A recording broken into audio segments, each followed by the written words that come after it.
dag, Roger. Hei. Da skal vi gjøre en spirometri. Det er en pusteprøve der vi ser hvor åpen du er i luftveiene. For at vi skal få en riktig utført det her, så må du ta kraftig inn og puste godt ut. Du blir helt tom, minst 6 sekunder. Og det her gjør ikke vondt. Når du, Roger, skal gjøre den pusteprøven her, så kommer jeg til å ha fokus på deg, men jeg kommer også til å ha litt fokus på skjermen. Om en liten stund skal du da ta og bite omkring et munnstykke, lippen godt omkring, og så tar du en kraftig innpust, raskt og god utpust, til du blir helt tom, minst 6 sekunder. Er du klar? Da kan du rette deg opp litt. Du skal bite rundt dette munnstykket. Munnstykket skal innenfor tennene, og leppene må tette godt rundt. Så trekker du pusten kraftig inn, og blåser kraftig og fort ut. Du fortsetter ut til du er helt tom, men i minst 6 sekunder.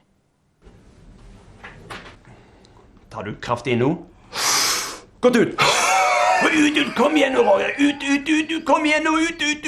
Nå du blir helt tom, minst 6 sekunder ute! Ja, det var bra. Takk skal du ha. Meget bra gjennomført. For at det her skal bli riktig kvalitetsmessig, så skal du gjøre de undersøkelsene 2 ganger til. Og når vi er ferdig med det, så skal du da inn til legen, så kan han tolke resultatet. Men det var veldig bra gjennomført. Flott. Her ser du bildet av en normal kurve, en normal spirometri.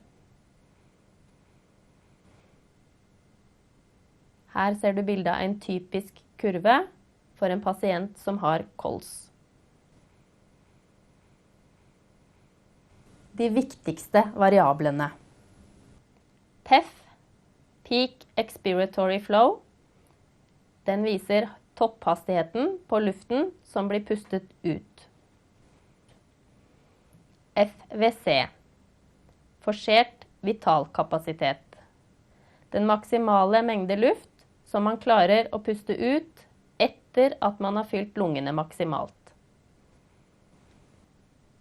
FEV1, forsert ekspirasjonsvolum på 1 sekund.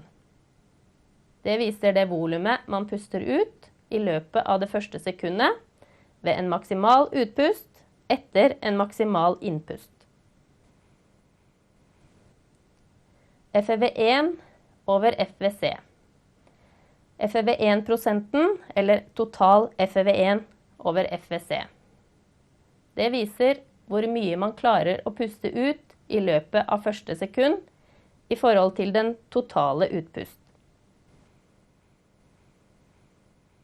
Her ser du eksempel på en kurve hvor pasienten har hostet. Her ser du et eksempel på en for tidlig avslutning. Her er et eksempel på for dårlig innsats, hvor pasienten ikke har klart å puste raskt nok ut.